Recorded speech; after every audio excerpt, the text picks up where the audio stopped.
Fala, jovens! Aqui é o Bruno Gouveia e tá começando mais um episódio do Cabeça de Lab, podcast do Luiza Labs e do Magalu. No episódio de hoje, a gente vai falar um pouco de Word Embeddings e NLP. Que katsu que é isso, né? A gente falou um pouquinho disso nos episódios mais atrás lá, falando sobre redes neurais e algumas coisas de machine learning e tudo mais. Então, a gente pegou algumas pessoas que participaram de episódios com essa temática e a gente trouxe aqui. E, bom, tem duas pessoas dos Labs e um convidado de fora aqui. E se vocês quiserem se apresentar aí. Bom, sou o Alan, eu sou o head do chapter de Data Science aqui do Luiza Labs. Eu já falei aqui no episódio de redes neurais e teve algum outro episódio que eu não lembro o nome agora, mas faz mais de um ano. Então é um prazer estar aqui com vocês de novo. Bom, eu sou o Luciano, eu sou atualmente professor na Universidade Federal de Pernambuco. Eu trabalho em IA, processamento de linguagem natural. Enfim, antes de entrar na UFPE, eu trabalhei como pesquisador em processamento de linguagem natural, no grupo de processamento de linguagem natural, no laboratório da AT&T nos Estados Unidos e depois no laboratório da IBM Research aqui no Brasil, né, no projeto Watson, por exemplo, tá? Enfim, então venho trabalhando nessa área já há algum tempo e espero aqui vir colaborar aqui com o podcast de vocês aqui hoje. Fala, galera, aqui é o Thiago Batalhão, sou cientista de dados no Luiza Labs e hoje a gente vai ver se palavras podem ser vetores. Boa! Bora lá então!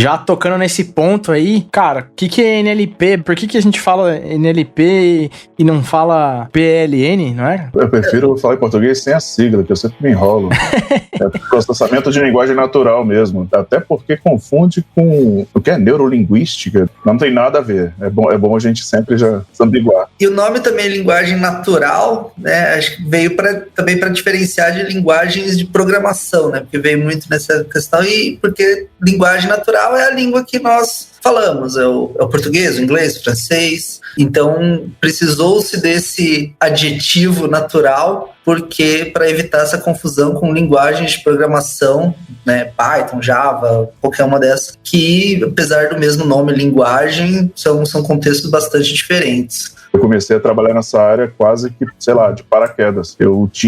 Foi meu primeiro emprego CLT, né? Eu sempre empreendi na faculdade, no mestrado, e minha última empresa, quando eu estava no mestrado, é legal falar última empresa como se estivesse ficando muito rico, né, com cada empresa, mas na verdade não, tá? Deixar claro isso. Então eu saí basicamente quebrado da última empresa e eu precisava achar um emprego CLT, arranjar uma carteira de trabalho com 29 aninhos, e eu já tinha 8 anos de processamento de imagem, e redes neurais era o que eu sabia. E eu fui parar na empresa Cara, era uma empresa de inteligência de mercado, a CIV, e o Felipe Salvini, que me chamou, né, ele era o CTO da empresa e fundou a empresa no quarto dele, basicamente aquelas startups que dão muito certo, e ele tinha um problema de matching de produto para fazer. E o legal é que eu não conhecia muito de NLP na época, eu resolvi criar um matching, né, eles já tinham tentado algumas soluções de matching, mas nenhuma tinha resolvido o problema realmente, e a melhor coisa que eu fiz foi errar muito bem, muito feio logo na primeira semana, nas soluções que eu botei no ar. Você usou o quê? Olha, Luciano, eu fiz um autoencoder, só que como eu vim de imagem, eu comecei a usar a letra. Eu peguei um exemplo que eu tinha visto nas aulas do Hinton, aquela de redes neurais, né, que ele lançou no Coursera, e eu resolvi fazer um embedding baseado na letra, no caractere. E o interessante era um classificador de artefato, né, era a entidade do produto, o tipo de produto, né, se é mouse, se é computador. E eu consegui 62% de acerto numa base, acho que eram 60 mil produtos na época, com poucas classes, né? Acho que uma coisa de 30 classes. Pegamos só uma categoria, né, para classificar. Eu achei, pô, legal, funciona, né? Mas eu fiz tudo artesanal. Em vez de pegar e ler um paper, como alguém deveria fazer, né, eu fui no impulso. 2 semanas eu peguei uma rede neural que se você trocasse uma letra, se você trocasse a ordem das palavras, ele classificava, sei lá, geladeira como cadeira, uma coisa bem bizarra. Assim. E foi incrível, porque ali eu aprendi como não fazer de primeira. Foi muito legal. E aí eu peguei e li, acho que, sei lá, 30 papers para tentar entender o que fazer, né? E foi interessante que eu realmente baixou um pouco, né, a humildade. Eu vou tentar a primeira solução. Fui direto para os Latent Semantic Analysis. E a gente até andou conversando disso, né? Você falou numa última palestra. E ali eu descobri uma outra coisa. Uma máquina de 32 GB de RAM pode ser travada. eu tentei fazer o negócio nessa base de 60 mil produtos, né? E eu escolhi 60 mil palavras. Então, eu tinha que decompor uma matriz de 60 mil por 60 mil e não deu certo. Eu consegui travar 32 GB de RAM. Mas, assim, foi uma experiência boa, porque eu fui errando bastante, mas como era startup, a gente conseguia, às vezes, tirar alguma soluçãozinha do bolso e era um produto interno, né? Não ficava exposto para o cliente. Eu tive um espaço de experimentação muito grande. Tanto que a primeira solução rápida e viável que eu fiz, ela foi uma coisa simples. Eu adaptei o índice de Jacquard em ocorrência de palavra. Então, era basicamente a interseção de dois nomes de produto, né? Da ocorrência de palavras sobre a união, com alguns pesos ali que eu fui fazendo alguns testes e deu mais certo. Mesmo assim, levou um tempo até eu voltar a fazer embeds, aí eu testei o semantic hashing direto. É outra coisa que foi bem interessante, aplicar tudo que o Hinton ele tinha escrito, né, com Salakotinov em 2008, 2009, né? E eu criei um dos piores embeddings desse lote, né, que a gente começou a usar embeddings a partir de então, mas ele elevou o acerto absurdamente. Então a gente descobriu o caminho certo ali.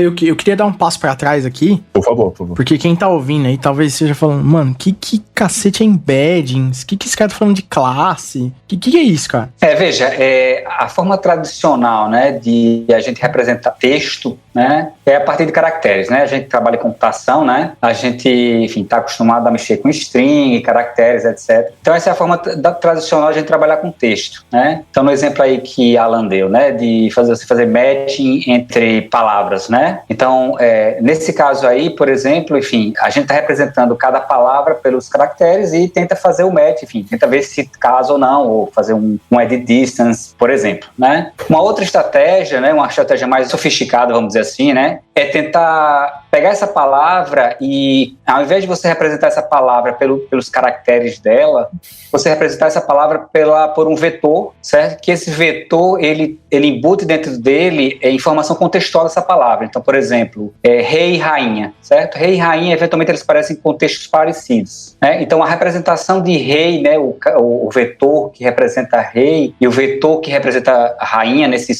espaço n-dimensional que a gente cria, eles vão estar próximos, né? Então, enfim, cão, outros exemplos são, por exemplo, cão e gato, né? Então, cão e gato, eles não têm nenhuma interseção em termos de caracteres, né? Mas a gente sabe que a semântica é parecida, os dois são animais, né? Mamíferos, inclusive, né? São bem próximos. Então, usando só a representação tradicional de caractere, né? Enfim, de string, você vai ter, enfim, a similaridade entre eles dois é zero, né? Mas se você, e aí usando essas técnicas de embeddings, né, que eu estou falando, que basicamente aprende o contexto das palavras e representa essas palavras nesse espaço de n dimensões, e aí o número de dimensões, você que, enfim, o usuário, né, quem cria esses vetores que determina, né? Então, a partir disso aí, você pode agora, com esses vetores, então, no caso, cão e gato, eles vão estar mais próximos nesse espaço de n dimensão do que no espaço original, por exemplo, de strings, que eles são completamente diferentes, né? Então, essa é uma visão, assim, bem, vamos dizer assim, en passant sobre embeddings, né? Ficou claro? Acho que ficou bastante claro, né? E acho que esses exemplos do cão e gato, do rei e rainha, uma outra ponto interessante sobre isso é que você comentou, né? O rei e rainha, os vetores ficam próximos entre si, mas a diferença entre eles também fica próxima da diferença entre homem e mulher, né? Então você pode escrever uma equação matemática, né? Já que o vetor é um objeto matemático, você pode manipular ele matematicamente. Isso foi um exemplo que ficou bastante famoso, né? Que você pode falar, rei menos homem mais mulher é aproximadamente igual a rainha, né? Então, quando você considera os quatro vetores, né? O vetor associado a rei, rainha, homem, mulher, essa equação é, pelo menos aproximadamente, válida. Então, esse tipo de matemática que você pode fazer entre palavras, né, que depende muito mais do sentido das palavras do que dos caracteres da string, acho que tornou um exemplo muito famoso e se tornou um exemplo muito interessante do poder e do interesse em word embeddings. E você pensa na beleza que é isso, né? Você acabou de pegar um monte de texto, tá usando as palavras como símbolos, né? Às vezes são símbolos únicos, às vezes você consegue combinar uma palavra ou outra como o mesmo símbolo, e você cria um espaço matemático em que a distância entre esses símbolos, a distância vetorial, aritmética, né? Ela representa elementos da linguagem, gênero, plural. Por exemplo, o gato e o cão é interessante porque a gente pega as frases que gato e cão ocorrem, né, naturalmente, são muito parecidas, são animais de estimação, geralmente estão dentro de casa, alguns estão fora de casa, mas no quintal. Então, a beleza desse trabalho é exatamente isso. Você traduz uma coisa complexa, humana, né, que é a linguagem, que são regras que são inventadas e reinventadas durante o tempo, e passa isso para matemática, e uma matemática linear, né? Eu não sei se todos os embeddings que foram criados antes do Word2Vec, né, que acho que foi a revolução da área, quando ficou fácil você criar embeddings. Até eu acompanhei esse trabalho na CIV mesmo, eu compilava o código do Mikolov antes dele lançar o paper. Eu ia na página do Mikolov, baixava o código-fonte e compilava, né? Era aberto, graças a Deus. Mas antes disso, eu não sei se tinha essa relação linear, em que a distância ou a direção entre essas representações matemáticas das palavras tinha um sentido humano, um sentido de como as pessoas usam, né? A parte do gênero e do plural foram as primeiras que foram descobertas, mas tem várias outras relações interessantes. Inclusive, tem um trabalho interessantíssimo de retirar viés de nomes de profissão, em que você descobre qual é o vetor da direção do gênero e anula ele nas palavras de profissão para não trazer vieses que a base de texto, né, que você usou para treinar teria. Por exemplo, médico aparece muito mais com o gênero masculino do que enfermeira, por exemplo. E na hora de você fazer uma filtragem de currículos automática, você começaria a dar muito mais emprego para homem, para médico, do que para mulher, só por causa desse viés, que é um viés do dado, né? E é um problema hoje em dia, né? Você vai começar a forçar uma situação de bias. E esse trabalho é interessantíssimo porque você retira o gênero da palavra. Então você começa a tratar as profissões como se fossem realmente coisas sem gênero, que deveriam ser. Tornando um processo seletivo automático mais justo, por exemplo. Inclusive, nesse programa do gênero das profissões, tem um post assim, que viralizou de certa forma nas redes sociais há alguns dias, algumas semanas atrás, com exemplos de tradução, né, do Google Translate do húngaro para o inglês, porque o húngaro é uma linguagem já naturalmente neutra, né, que não tem, por exemplo, ele, ela, ou he and she para os pronomes. Então, quando você escreve um texto em húngaro, né, e você menciona um médico, você não precisa mencionar se é ele ou ela. Mas aí, na hora de traduzir para inglês, por exemplo, ou para português, né, mesmo exemplo era em inglês, você é obrigado a escolher he ou she, ou ele ou ela, né, você é obrigado a escolher um gênero. E aí, assim, o post denunciava, assim, um tom de denúncia, até de vieses, que para algumas profissões, por exemplo, um médico, ele escolhia he, né, escolhia ele, e uma enfermeira, ele escolhia ela. E no texto original não havia qualquer marcação de que o médico era homem e a enfermeira era mulher. Então, a linguagem, né, inglês e português, força você a fazer essa distinção, e aí o dataset acaba pegando o viés que existe, né, no mundo, assim, né, digamos, nas comunicações das pessoas, né. Na própria estrutura da linguagem, né. Sim. Pegar chinês, por exemplo, se a gente sair só da representação de texto, todos os pronomes, ele, ela e aquele pronome neutro, né, que o inglês também tem a mesma pronúncia, mas são símbolos diferentes. Se você misturar os dois, por exemplo, fizer um embedding do som, se você não tiver o texto, você não sabe quem é a pessoa, o gênero, ou se até se é um animal, né? Mas é isso, cada word embedding, ele captura a estrutura daquela língua, daquela semântica. Então, até o Luciano falou bastante com a gente, né, que você não consegue reutilizar embeddings de línguas diferentes para fazer a mesma coisa. Se você usa um embedding treinado em inglês, não dá para ser usado em português. Luciano, você queria comentar alguma coisa? Só terminando esse parênteses que vocês estavam falando de viés, né? Enfim, isso aí embora não seja o tema aqui do podcast, é um tema também muito quente, vamos dizer assim, hoje, né, em pesquisa, né? Que é essa coisa da interpretabilidade de modelos de machine learning que vai nessa linha, né? Enfim, essa coisa do médico, enfermeira, etc. Enfim, é um tema bastante interessante hoje e, enfim, as pessoas estão bem interessadas por causa de regulamentação, enfim, ser fair, né? Ser justo, né? A ideia é evitar que haja viés nesses modelos, né? Mas, assim, em relação aos embeddings, é bom, tipo, que foi uma coisa que eu até comentei, né, lá no talk, por trás dos embeddings, né, existe a ideia de representation learning, né, que não existe só para texto, né, a gente tem para imagem, que é basicamente o quê? É a gente aprender, né? Enfim, o modelo aprender uma representação para aquele input, no caso da gente aqui é texto, né? A gente quer aprender uma representação que facilite, né, a tarefa que vai ser utilizada esses embeddings. Então, por exemplo, a gente quer fazer uma classificação, uma regressão, um agrupamento, né? Então a gente sabe, né, em Machine Learning, a gente sabe que as features são extremamente importantes para a qualidade do modelo que você vai criar para a tarefa, né? Se eu quero fazer análise de sentimentos, né, é muito importante que as minhas features, as features que eu uso para análise de sentimentos, elas estejam relacionadas com o target, né, com se a pessoa está falando uma coisa positiva ou negativa, né? Então, essa ideia de Representation Learning, enfim, não é que Embedded está embutido nisso, né? Não é uma coisa específica para texto, mas para imagem, para som, para uma série de outros tipos de dados, vamos dizer assim. Só para dar um pouco de contexto em relação aos embeddings, para dizer que embedded está dentro dessa grande área, vamos dizer assim, de Representation Learning. Perfeito isso, perfeito. Inclusive, o conceito não é tão novo, né, Luciano? Eu acho que eu andei lendo uns artigos antigos do Hinton, até para texto mesmo, ele queria uma representação melhor de texto. E já se tinha essa ideia, né, de representações muito esparsas serem transformadas em representações mais densas, né? Perfeito, que por exemplo, o LSI lá faz exatamente isso, né? E não é uma coisa tão nova, né? O LSI é, sei lá, de 20 anos atrás, talvez, ou mais. Acho que faz exatamente 90, isso, né? De 90, né? Pronto. 90, Então, e ele faz exatamente isso. Só que, como você mesmo falou aí, né? Na prática, né? É bem custoso, né? Então, por isso que não foi muito para frente, né? Mas tem um livro famoso do Soumen Chakrabarty, que trabalhando nessa área de web mining. Então, nesse livro dele, eu lembro que no meu doutorado eu li bastante esse livro e ele falava exatamente, enfim, ele comentava sobre LSI e na época não tinha, enfim, eu fiz meu doutorado já estava começando, na verdade, mas meu doutorado em 2005, né? Comecei. Então, ainda não era uma coisa tão forte como é agora, por exemplo, toda essa parte de redes neurais para embeddings, né? Eu vou só te dar o contexto, eu fiz o meu mestrado em 2010 e isso também não era falado de jeito nenhum. Isso que é engraçado, né? Tipo, são coisas que, inclusive, ficam nichadas, né? É difícil você ver fora do contexto de academia, onde a pesquisa é feita, inclusive. Mas interessantíssimo.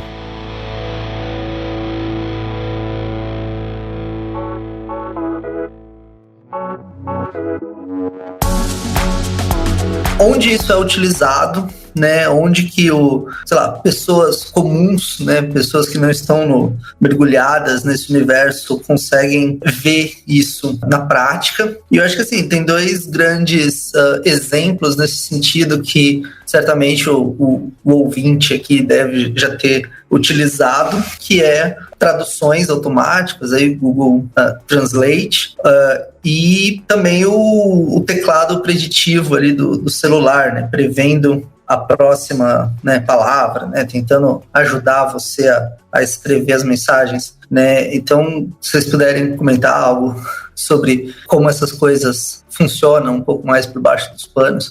Tá, tranquilo. O segundo exemplo que você deu é o que a gente chama de language modeling, né?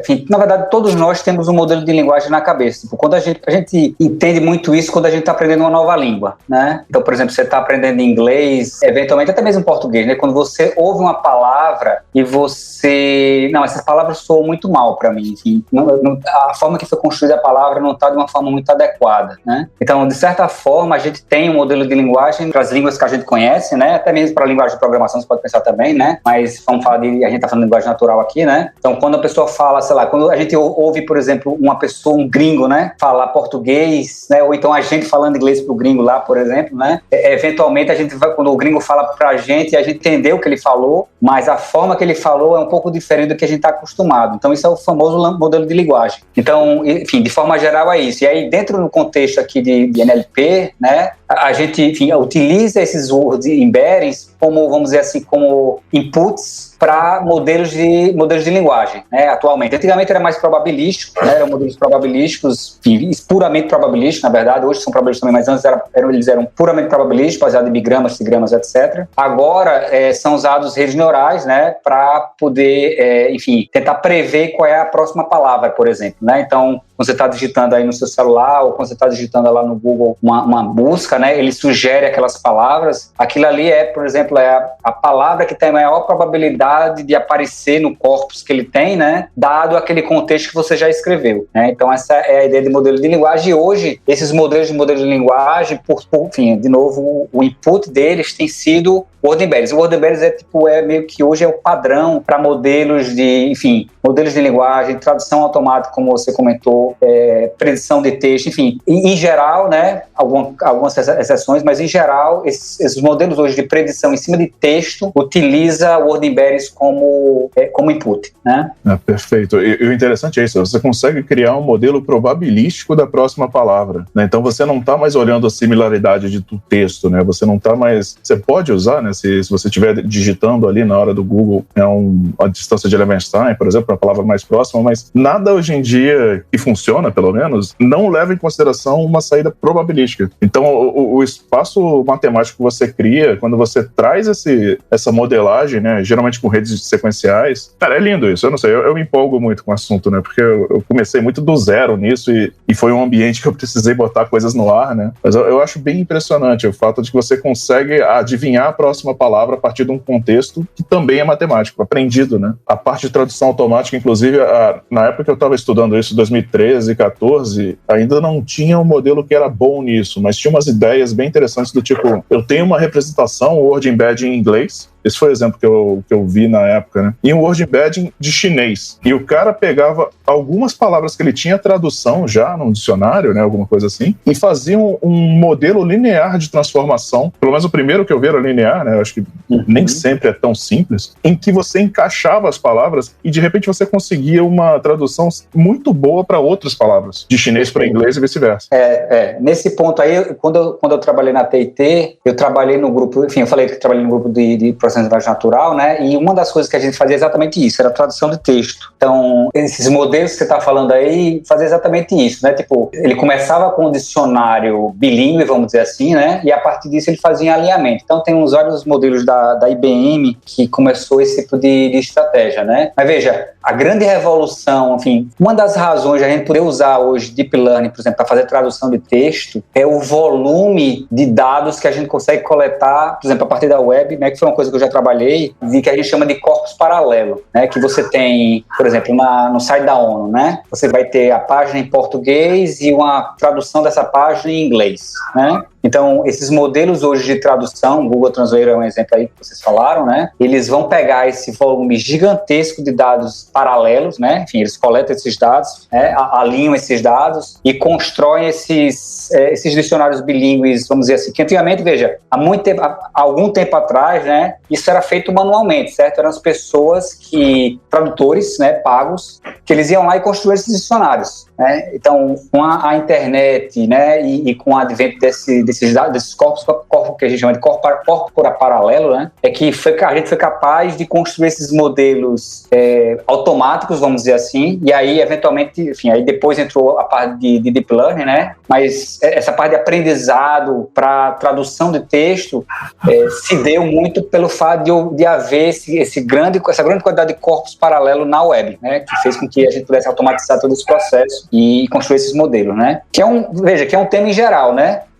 Até mesmo essa coisa do GPT que tá, né, que é uma coisa em voga hoje também, que é esse modelo que eu chamo de Blackmagic, né, que ele basicamente ele consegue fazer tradução, você consegue escrever um texto, ele gera código, tudo isso é a partir de um volume gigantesco de dados, né? Basicamente esse pessoal construiu modelos de linguagem, né, que a gente está falando aqui, a partir de um dado, enfim, da web, né, gigantesco, e a partir disso eles criaram esses modelos também muito grandes, que são capazes de fazer essas mágicas aí, né, que é uma coisa interessante também se comentar. Eu acho uma coisa curiosa comentar sobre isso, né? Sobre a tarefa de tradução em específico, é que ela foi muito subestimada, né, no passado, ou pelo menos se criou um hype muito grande em cima dela, desde a década de 50, 60, assim, quando começaram a surgir os primeiros computadores né, hoje a gente olha para os computadores da década de 50 e vê como eles eram primitivos, assim, perto do que...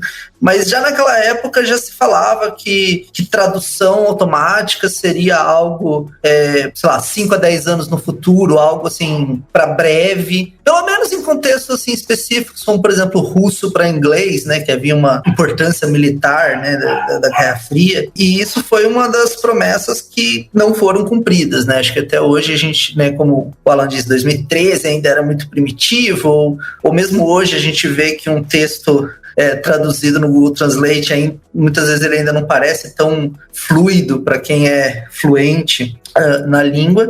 E você vê que assim, havia esse hype todo, tanto assim, aparece na cultura pop, né? Tanto Star Wars como Star Trek tiveram aí partes importantes do enredo, uma máquina tradutora universal, né, em vários momentos. Então foi bastante, acho que, subestimado a dificuldade disso. E por que em NLP a gente precisa de tanto dado pra, sei lá, conseguir gerar esse tipo de algoritmo, assim? Por que tem tanto dado envolvido, assim? Tem muito a ver com a questão da ambiguidade da língua, né? Porque uma das grandes diferenças entre linguagem, né, natural e uma linguagem de programação é que a linguagem natural é ambígua por natureza, assim, muitas vezes a mesma palavra pode ter significados diferentes dependendo do lugar da frase onde ela está, né? Então, a palavra, sei lá, né, tipo, né, pode ser uma palavra, pode ser tipo mesmo, sei lá, categoria, ou pode ser só um filler, né? Pode ser só algo que você fala quando você não está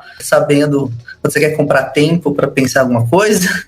Né, e quando você está então traduzindo realmente um texto natural, né, uma fala, e então assim, como tem e muitas vezes tem também questões de ironia, né, você falar de maneira irônica, então como ela é tão ambígua e tão flexível, né, isso contribui para você precisar de uma grande quantidade de dados para ter uma grande quantidade aí de situações possíveis. E aí, assim, tem até uma frase que eu vi recentemente falando assim, nossa, que a linguagem é um negócio tão incrível, assim, que mesmo uma criança é capaz de criar uma frase que nunca foi dita antes na história da humanidade, né? Então, essa diversidade de frases possíveis também é bastante grande. Eu acho interessantíssimo, porque é um problema muito difícil mesmo. Você está basicamente traduzindo a mente humana para símbolos, né? Linguagem é uma questão até difícil de entender a origem da linguagem, né? E foi construída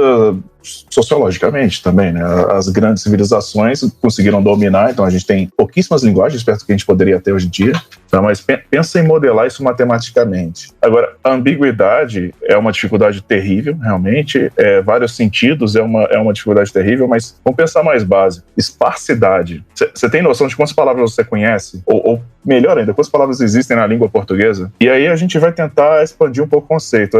Imagina que você tem só 10 milhões de palavras na língua portuguesa, que sinceramente eu acho que tem mais, mas eu tô chutando alto aqui, então vamos no chute. Qual é a probabilidade de duas palavras ocorrerem juntas numa frase, né? Tem palavras que nunca ocorrem juntas, tem palavras que as frases não podem ser tão grandes a ponto de caber 10 milhões de palavras, por exemplo. Não existe uma frase que contém todas as palavras do mundo, né, em português, por exemplo. Então é difícil você ver padrão onde você não consegue observar todos os padrões. A gente obviamente tem alguns padrões muito fáceis de observar, né? Os artigos, os pronomes, até a parte do cachorro e do gato fica fácil de você observar que são animais domésticos, você consegue inferir contexto a partir da ocorrência. Mas é um problema que só foi resolvido muito tempo depois, porque realmente a gente precisava, primeiro, de poder computacional, né? Eu senti um pouquinho isso na pele com corpos de 60 mil palavras, você imagina um corpus de milhões, né? E a quantidade de dados necessária para você mapear toda a linguagem, né? Os corpos baseados na Wikipédia, por exemplo, eles são os corpos que são, assim, mais próximos de terem aquele cheiro de completo, sabe? Porque muitas pessoas estão escrevendo sobre vários assuntos. Mas ainda assim, você tem uma amostra pequena, né, da humanidade. Você não pega tudo que é possível escrever. É um formato de artigo, né? É um formato descritivo. Raramente você tem alguma coisa na primeira pessoa, por exemplo. Então, a Wikipédia, que é gigantesca, que não cabe em arquivos pequenos, para você treinar treinar um modelo, ela já é super limitada, você imagina o depois, né? Você imagina a quantidade de dados que você realmente precisa. Isso aí já dificultou muita coisa. Uma outra curiosidade é, na década de 50, as pessoas tinham acabado de sair da Segunda Guerra, onde tinha sido criado o ENIAC, e conseguia decriptar mensagens cifradas alemãs, né? É óbvio que eles estavam esperando o quê, né? Depois, você decripta mensagens alemãs, que era o problema mais difícil que eles conheciam, mas eles esperavam que em 5 anos, naquele ritmo, né? Porque eles criaram esse computador em, se eu não me engano, menos de 5 anos, né? A pesquisa anterior já tinha encaminhado, mas a criação, fazer ele funcionar realmente foi em menos de 5 anos. Claro que eles esperavam em uma década, em 5 anos, um salto muito grande, mas em machine learning a gente tem os chamados invernos, né, da inteligência artificial, que alguma coisa ela começa a não ter muito para onde ir porque falta inventar processamento, falta ter mais dados, falta sempre alguma coisa. Apesar de a gente teve bons saltos na última década, nas últimas 2 décadas a gente teve 3 grandes saltos, eu acho. Só resumindo então, aí a pergunta do Gouveia, né? Que aí, enfim, Alan e Thiago já explicaram muito bem, é variabilidade, né? A gente, como tem muita variabilidade na língua, né, pelos motivos aí que Thiago e Alan definiram aí, a gente precisa de muitos dados, né? Aí veja, vai depender também do seu escopo, né? Se você restringir o seu escopo para, sei lá, enfim, estou interessado, vamos dizer assim, em comentários sobre o Magalu, né? Então aí a gente pode, enfim, eventualmente não precisar de tantos dados, mas por exemplo, coisas de caráter geral, por exemplo, o GPT são modelos de caráter geral, né? Aí você precisa de uma grande quantidade de dados porque tem uma variabilidade muito grande, certo? Vai depender muito da variabilidade, né, do escopo que você queira aplicar o seu modelo, né? Eu acho que é importante falar que assim, a gente usou a palavra corpus aqui em alguns momentos, e corpus é basicamente esse escopo, né, que da língua que você está falando. Então, corpus, né, no plural, é o conjunto de textos que você fala. Isso aqui é a língua portuguesa. Então, se você... Ou a língua inglesa, né, que seja. Então, se você pega, por exemplo, textos da Wikipedia, eles seguem alguns padrões de como é a língua.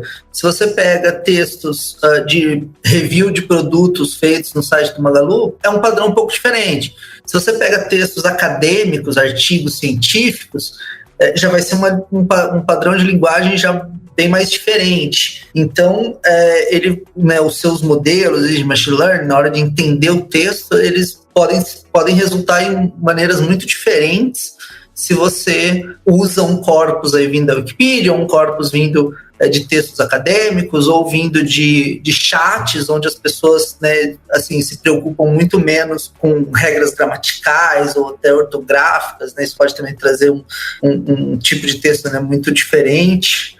Então, assim, você tem que definir assim, qual é o tipo de texto, né, o que você quer trabalhar e que vai mais se aproximar também do objetivo que você quer chegar.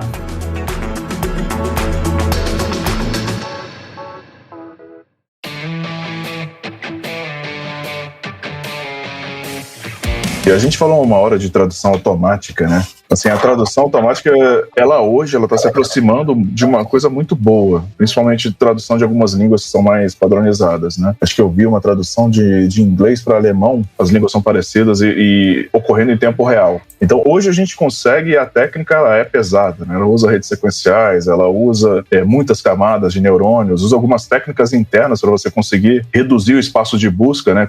E principalmente tem uma questão interessantíssima, que é como você consegue trazer a frase mais coerente com a frase da língua original na nova língua, que você faz tradução automática. E esse método, Batalhão, é interessante que ele foi aproveitado para fazer também condensação de texto, para escrever resumos da mesma língua, né? Você tentar traduzir a linguagem, um texto grande escrito numa linguagem, para um resumo com menos linhas que traz exatamente todo o contexto. Então, não foi uma coisa direta, mas o mesmo racional ele pode ser aplicado em várias coisas. Tem algumas... Eu já vi algumas iniciativas nisso, né? Não só no sentido de resumir o texto, né? Mas não só no sentido de, sei lá, transformar um texto de 30 páginas em 3 parágrafos, mas também no sentido de usar uma linguagem mais simples, né? Evitar palavras mais rebuscadas ou evitar também construções gramaticais muito complicadas, né? Deixar um texto mais direto, assim. Teve até um lado assim, de tornar o texto mais acessível para pessoas que talvez não tiveram uma educação tão, né, formal, tão grande, não conseguem talvez compreender um texto mais complicado. Então é basicamente traduzir, né, de português para português simples. Sim, e esse caminho é maravilhoso, porque você consegue realmente extrair a essência do que está escrito, né? Mas tem o caminho inverso, não sei se você já ouviu falar, mas dá para você traduzir o texto para um estilo. Você consegue treinar, por exemplo, algumas redes neurais. É muito mais usado para você fazer geração de texto nesse estilo. Mas eu lembro de algum experimento que conseguia fazer o resumo do texto num estilo, por exemplo, Shakespeare. Um texto em inglês escrito como se fosse Shakespeare escrevendo. Ou texto em modo de teatro, em modo, sabe, dessa forma. Eu já vi uma provocação nesse sentido, falando assim que por que Shakespeare é geralmente usado como exemplo, assim, de vou gerar um texto no estilo Shakespeare, não só porque Shakespeare é um autor considerado tão importante aí na literatura inglesa, mas que, bom, é um autor de 400 anos atrás, então tem um estilo diferente, né, do atual. E falando que, assim, que essas redes neurais de geração de texto, elas têm algumas falhas, assim, específicas, que fazem o texto, digamos, parecer Shakespeare, né? Parecer um pouco mais, sei lá, mais travado, assim, um pouco mais antigo, né? E então, se você fala que o seu objetivo desde o início era fazer parecer Shakespeare, essas falhas parecem features, não parecem bugs. É tentar usar um pouco da sinergia ali, né? Do estilo do Shakespeare, com ninguém saber muito bem como é que se escrevia na época dele. Sim.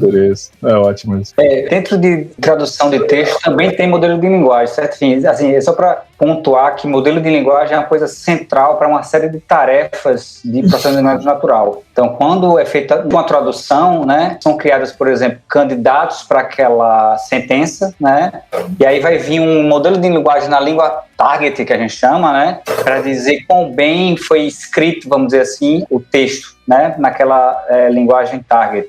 Um outro exemplo de uso de modelo de linguagem é em speech recognition, né, que enfim, reconhecimento de fala, talvez em português, né, que é basicamente você falar e ele traduzir aquilo que você está falando para texto. Então, quando você usa esses devices que fazem isso, eles estão usando também por trás modelo de linguagem. Como? Quando você fala, aquilo que você está falando, né, o som é transformado, vamos dizer assim, para palavras, tá? Com um modelo de acústico, que eles chamam, né? E aí, a partir desse modelo acústico, vão ser geradas essas frases candidatas. E aí, de novo, eu preciso de um modelo de linguagem para dizer quão bem formado é cada frase, né? E aquela frase mais bem formada, vamos dizer assim, né, é que é apresentada no programa, tá? Então, só para dizer que o modelo de linguagem hoje, enfim, está muito em voga, né, com, enfim, GPT, etc., mas é uma coisa que a gente vem usando já há muito tempo, né, em diversas tarefas dentro de PLN. Então, ele é central, vamos dizer assim, para uma série de tarefas dentro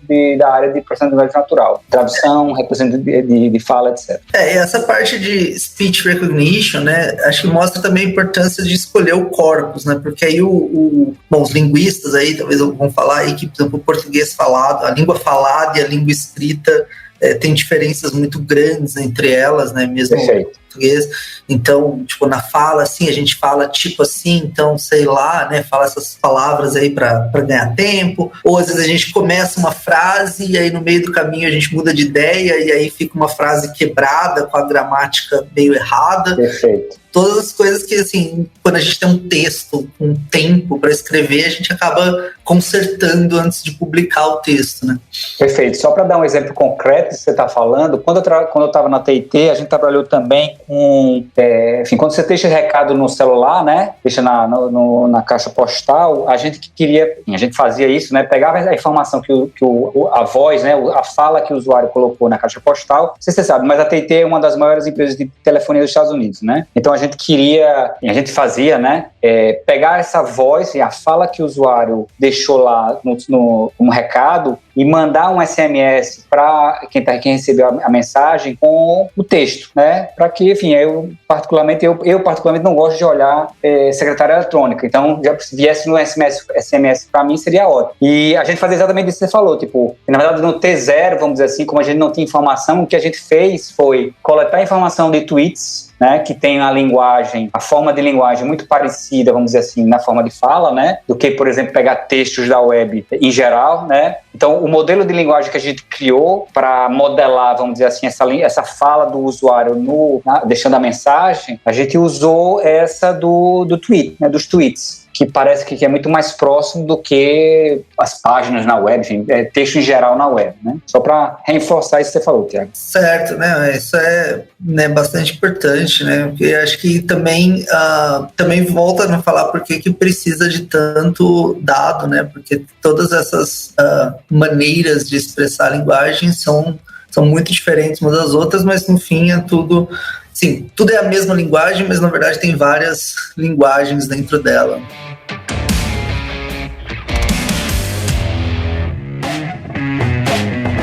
A gente lê por aí que assim, houve várias revoluções na área de NLP nos últimos anos, né? Talvez 10 anos. Assim, você pode comentar um pouco assim, sobre, né, quais foram essas novas técnicas desenvolvidas nesses últimos anos? A gente sempre vai querer causar um pouquinho quando a gente fala de Data Science, Machine Learning. Pois eu não sei. Luciano, se você quiser falar um pouquinho mais de Transformer, Encoder, Decoder, dar uma pincelada nisso, cara, eu gostaria de ouvir muito de você de novo, mas fica à vontade, tá? Tá. Uma das revoluções é uma palavra muito forte, mas vamos dizer assim, um dos modelos que mudaram um pouco a forma de modelar, né, texto, né, é o BERT, né, enfim, a partir do Transformer, né. Então, qual é a ideia aqui? Quando a gente falou de embeddings antes, né, então, que a gente, enfim, esses vetores eles são criados a partir do contexto, né, do texto onde eles aparecem, né, onde as palavras aparecem, né, então o exemplo que eu dei lá, né, de cão e gato, né, que aparecem eventualmente em contextos parecidos, né, então isso é útil em geral, mas para certos contextos isso é um problema. Então, por exemplo,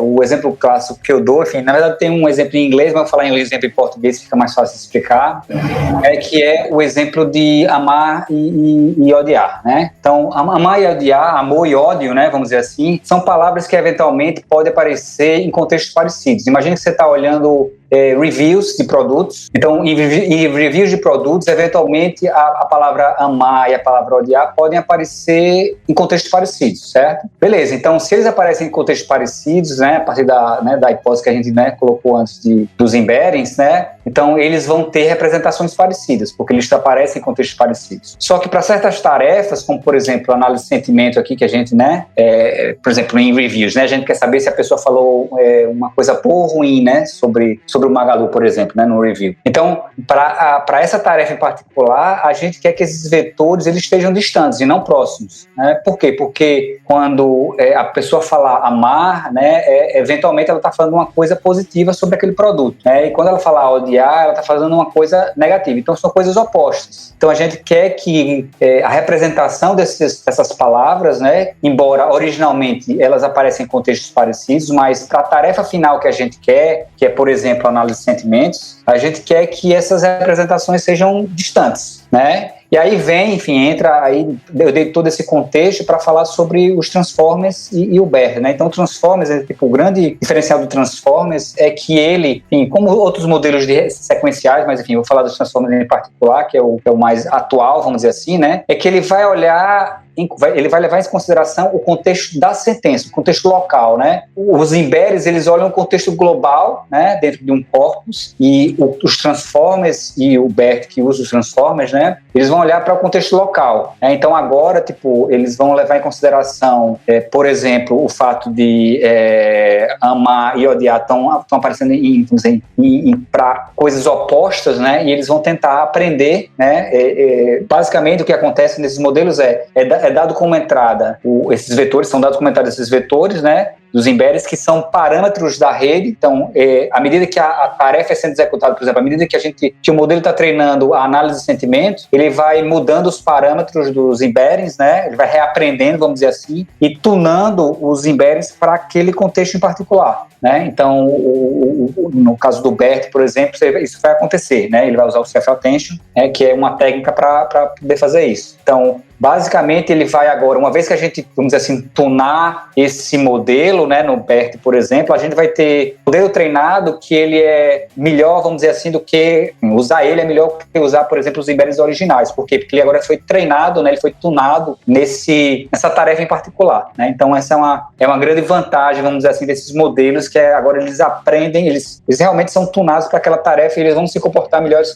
para aquela tarefa em particular. Então, um exemplo clássico aqui que, por exemplo, que eu particularmente trabalho, é tornar esses vetores para fazer, e aí a Alan já trabalhou nisso, né, fazer matching entre sentenças, né? Então, quando você usa por exemplo, o BERT tem uma fase chamada de fine tuning, né? Que ele vai fazer exatamente isso, ele vai tunar esses vetores, você pode pensar, né? Enfim, é mais do que isso, mas esses vetores estão incluídos dentro desse modelo. E agora, uma vez que você treinou, né, esse modelo, por exemplo, né, tem papers que mostram isso, que eles batem em estado da arte de modelos extremamente complexos criados anteriormente, né? Então, esses modelos são bem poderosos e, enfim, tem agora uma série de BERTs aí, né, disponíveis, não só esse BERT, por exemplo, lá no, enfim, acho que eu comentei antes, mas eu trabalhei, tenho uma colaboração com o pessoal do Google, né, então lá eles criaram o NewsBERT, né, então eles criaram um BERT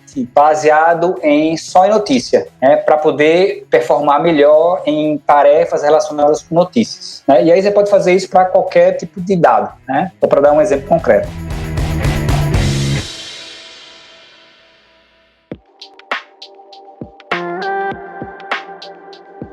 Acho que tem uma outra revolução que aconteceu, pelo menos assim, no ano passado teve uma grande atenção de mídia, que foi a GPT-3, né, e teve um hype, assim, até da notícia, como se fosse uma grande, realmente, revolução, assim, um game changer no cenário aí de processamento de linguagem natural. Você pode também comentar, assim, acho que seria legal comentar o que é a GPT-3, quais foram os avanços realmente que a GPT-3 trouxe. Veja, o GPT em geral são modelos de linguagem, certo? Então, basicamente, o que ele aprende por exemplo, que o BERT também faz, né, no pré-treinamento, né? Ele aprende qual seria a próxima palavra, né, por exemplo, né? Ou as próximas palavras. Só que num volume de dados gigantescos, né, um volume de dados gigantesco e com modelos também gigantescos, né? Então, enfim, de novo, aquele ponto lá da variabilidade, né? Então, vocês podem imaginar que esses modelos, eles têm, enfim, eles não têm só o Wikipedia como corpo, né? Ele tem, enfim, um texto chamado, um corpo chamado Common Crawl, né? O Common Crawl é um crawler que foi disponibilizado, que é muito grande, lá, bilhões de páginas, certo? Então, tipo, para criar esse modelo, você precisa de um poder computacional muito grande. Então, por exemplo, quem criou foi o OpenAI, até onde, né, eu me lembre, né, se eu estiver errado. Então, eles têm um poder computacional muito grande para poder criar esses modelos de linguagem, são basicamente modelos de linguagem, né? Só que eles são, de novo, criados a partir de um volume gigantesco de dados e modelos muito grandes de modelos de linguagem. Não é nada... Se vocês olharem um paper, né, do GPT, a parte, vamos dizer assim, a parte da descrição da solução, acho que é meia página, uma página, né? Então, vamos dizer assim, a grande força do GPT está, de fato, no poder computacional e nos dados, né? Que é a partir disso, por exemplo, aí eu já falei, né? Tipo, eventualmente, você vê essas demos que aí a pessoa digita em linguagem natural, eu quero criar uma interface com o botão na direita, blá, e aí vai sendo criada essa interface. Por quê? Porque os dados, enfim, o corpus que foi criado isso foi corpus da web, e eventualmente vai ter na web esse tipo de coisa, né? Então, se fosse só, por exemplo, corpus de peças literárias, a gente não teria esse tipo de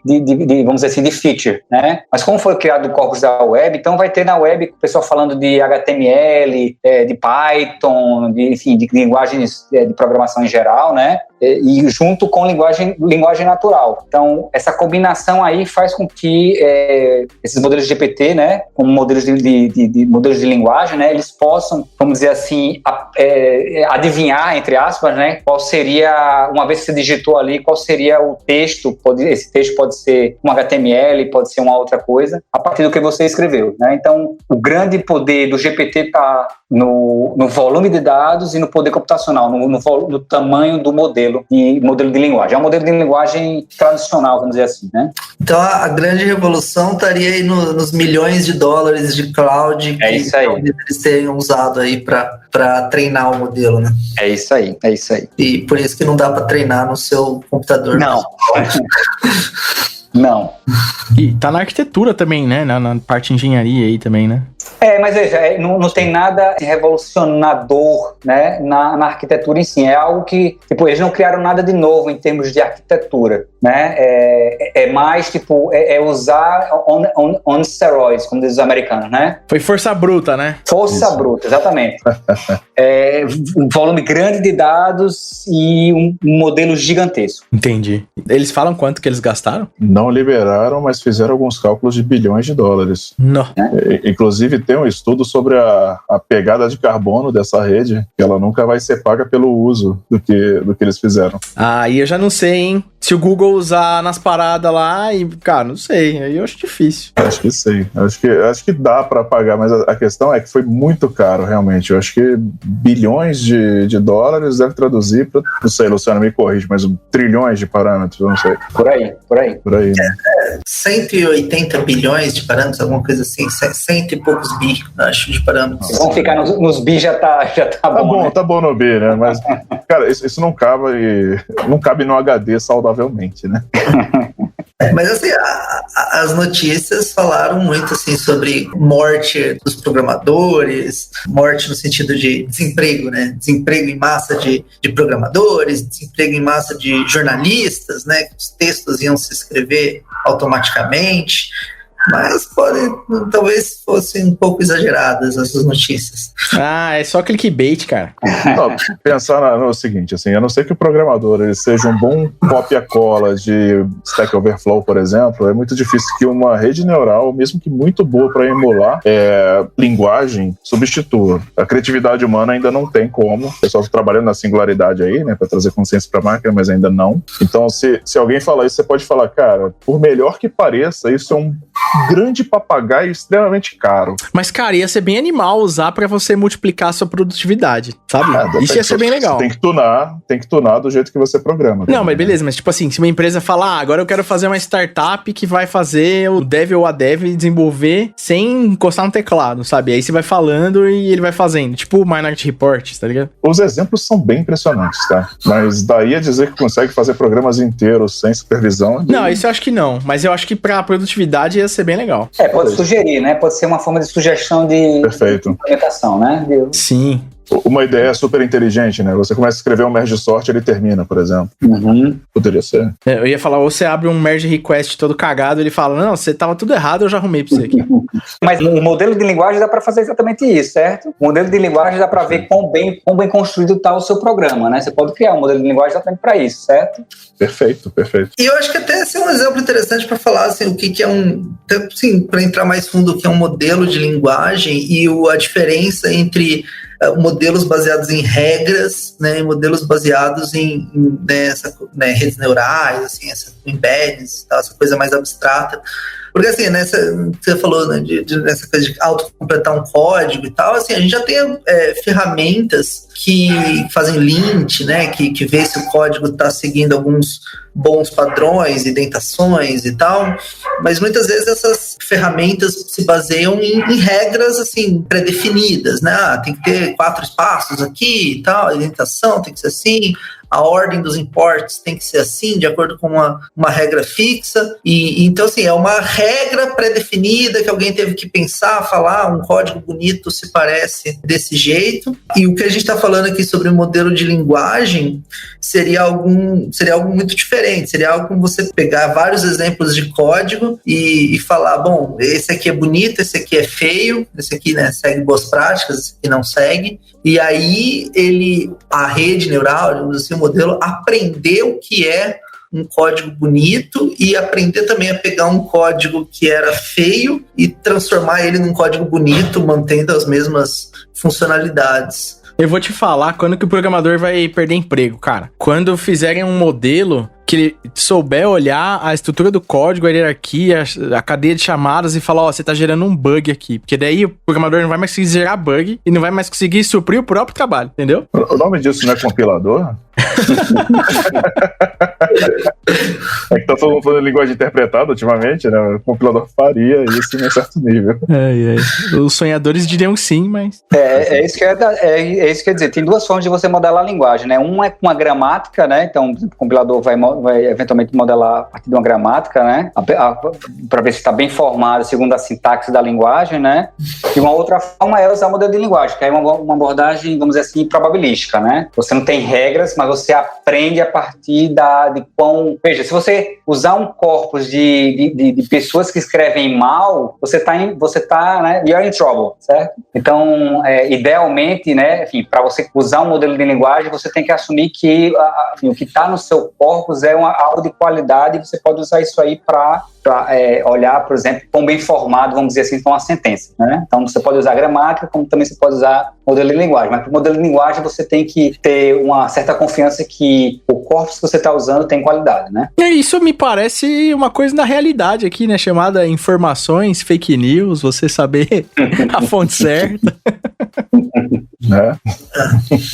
E isso também é outro ponto interessante, porque assim, né, essa questão da fake news porque assim, muitas vezes o modelo de linguagem, quando existem algumas iniciativas assim, de geração de texto, né, de notícias até, assim, tipo de você escrever uma notícia usando redes neurais aí, treinadas. E assim, basicamente o que a rede neural vai garantir, né, da melhor forma possível, é que seja um texto fluido, um texto que se parece realmente com um texto que um humano construir, mas se ela não tiver inputs externos, assim, o texto não tem garantia nenhuma de estar conectado com fatos do mundo real, né? Então, assim, você tem que alimentar também a rede neural, então você pode, com esses fatos e tal, de alguma maneira, ou então você pode construir textos que são extremamente bonitos, assim, textos que são significativos, mas completamente cheios de notícias falsas, né? Ou você pode escrever letra de música que muitas vezes não faz sentido nenhum e o sentido tá na cabeça de quem tá lendo. Com certeza. E é feito. Veja, já existe, certo?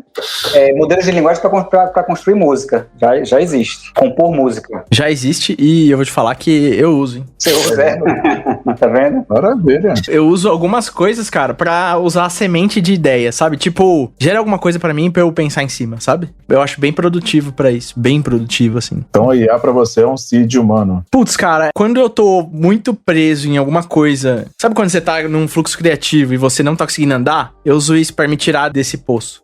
Não, mas é perfeito, cara. Eu me lembro na faculdade que eu usava aquela proteção de tela do Windows, sabe? Do Media Amp lá, que ficava rodando a musiquinha. Dava umas ideias, mas era ruído branco, basicamente. Tá bom, pô. Mas realmente, eu cheguei a treinar uma rede sequencial acho que era treinada em piano de jazz, era isso? Um pianinho de jazz. E aí ela gerava umas coisas bem loucas, mas bem legais, assim, gostosas de ouvir, baseada no corpus, né? E era um gerador, completamente. Você treinava a rede sequencial só para fazer um encoder, né?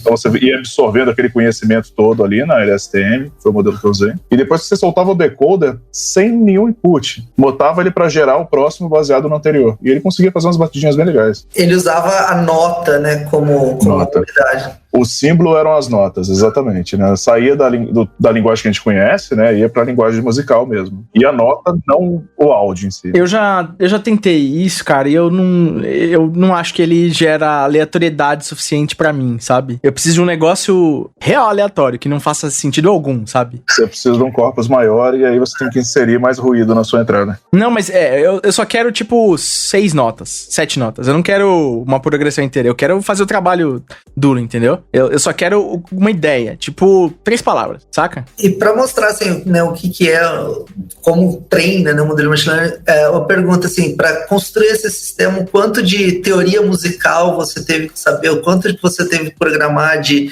escalas, maior, menor, terça, quinta, né, oitavas e tal, o quanto que isso entrou de forma explícita?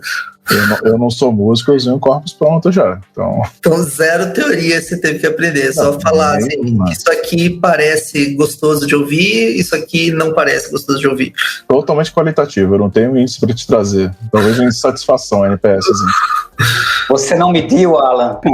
Então, o NPS seria o que eu conseguiria, tá? Eu mandaria pro Golvê ouvir esse daqui com uma nota 7. É isso. Mas, putz, cara, eu acho que o erro da minha foi justamente usar coisa minha, dada a expectativa, sabe? Tá enviesado, Golvê. É verdade. Aí não tem diversidade, você precisa pegar coisas diversas, senão você vai tocar sempre a mesma coisa. É verdade. Aquele grande artista que canta um rock tradicional, Polykratos. O Nelsinho, eu troquei muito com o Nelsinho sobre isso, cara, sobre essas paradas, essas viagens assim, porque a gente tava trocando uns links dos algoritmos que a galera usou pra fazer música, e daí o cara, tipo, fez um negócio que eu via, um monte de música, de um monte de banda pesada de metal lá que a gente gosta, e aí ele cuspia uma música que, tipo, é white noise a maior parte do tempo, mas tem alguns tecos que você fala, nossa, isso aqui é uma música. E, putz, eu fui numa linha assim, mas assim, eu fico mais satisfeito quando ela me dá 5 palavras que... Eu faço um loop e falo assim, gera 100 coisas pra mim e deixa eu ler essas 100 coisas que você gerou. E aí, em uma delas, sempre tem alguma coisa assim que me tira do buraco, sabe? Já fiz isso pra nome de projeto. Mas tudo bem, não vamos entrar nisso. E a conexão com o processamento de linguagem natural aí é forte, porque assim, você está gerando frases, né? São sequências aí de palavras ou de notas, e você tem que definir de alguma maneira assim, o que são frases que soam bem, que soam natural, seja do ponto de vista de uma frase de palavras ou de uma sequência de uma progressão de notas, e o que é uma frase que soa mal. Então é isso que a gente tem conceitos, tem intuitivos sobre isso, e o modelo de linguagem tem que ser construído para capturar essas nossas noções intuitivas. Perfeito, Thiago. Qualquer dado sequencial você pode pensar, né?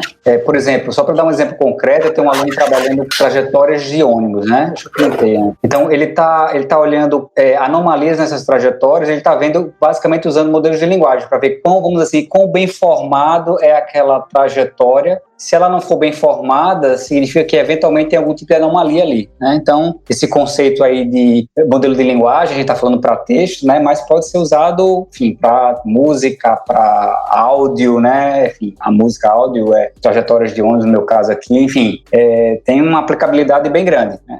Um mundo. Sim, cara. Eu vou falar que tem música minha, de disco meu, que eu lancei, e o começo da música foi gerado com essa paradinha que eu fiz, assim. E eu achei curioso, daí eu comecei a usar. Tipo, você gerou, sei lá, 5 notas e aí continua a partir dali? É isso aí, ele gerou uma melodia, uma sequência de notas que... Assim, a música é muito mais que uma sequência de notas, né? É ritmo, é andamento, é timbre, é 1 milhão de variáveis. E eu não quero colocar 1 milhão de variáveis porque eu quero construir o resto que tá em torno disso. Mas essas notas, num determinado ritmo, que era diferente do ritmo inicial que eu gerei, que eu pensei, fizeram eu construir o resto da música, sabe? Eu acho que isso é legal de ser adicionado a um fluxo de trabalho criativo humano, sabe? Porque você te tira de um lugar que normalmente você estaria pra te colocar num lugar que você fala, pô, tá aí, esse lugar é interessante. E você explora coisas diferentes que você talvez não exploraria com outra perspectiva. É um augmentation, né? Exatamente. A capacidade de criar música. Agora, eu queria te fazer uma proposta. Por que você não tenta criar um embedding seu e tenta comparar com outros embeddings de música? Ah, cara, eu prefiro fazer música. Ah, tá bom. Desculpa, é que as suas anotações, eu fico... Aí a gente vai conseguir medir qual é a diferença de estilo do Gouveia compositor com relação a todos os compositores do mundo. Você já pensou, você consegue capturar isso e comparar exatamente o quanto o Gouveia é Van Halen? Desculpa aí, Gouveia, eu joguei no lugar que você não ia gostar mesmo. Como assim não ia gostar, cara? Achei que tu fosse mais Tom Iommi, cara. Não, cara. Nesse disco aí que eu tô falando, a música que eu fiz isso, ela tem um nome derivado de uma guitarra do Van Halen, porque tava perto da época que ele morreu ano passado. Certeza? É. Tá bom. Foda, cara. Acho que é bom mostrar essas várias visões, não ficar só... Enfim, mostrar que o que a gente falou aqui, ela pode ser estendido para outros mundos, né? Acho que isso é legal de deixar, né? Sim, cara. Tem um uso muito abrangente, né? Eu tava falando com o Alan outro dia que NLP é um mundo dentro do mundo, né? Tipo... Uhum. Sim. NLP, na verdade, é só a pontinha do iceberg também, né? Dá pra fazer muita coisa com isso. Exatamente.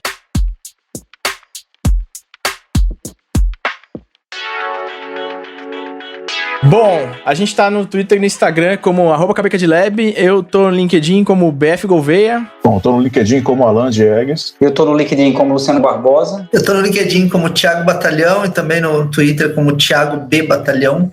Boa. E animal, galera. Gostei muito da conversa aí. Espero que quem esteja ouvindo também tenha gostado bastante, porque a gente pode aprofundar mais aqui e fazer vocês saírem com mais dor de cabeça ainda. Bom, valeu mesmo. Valeu, pessoal. Obrigado pelo convite. Valeu.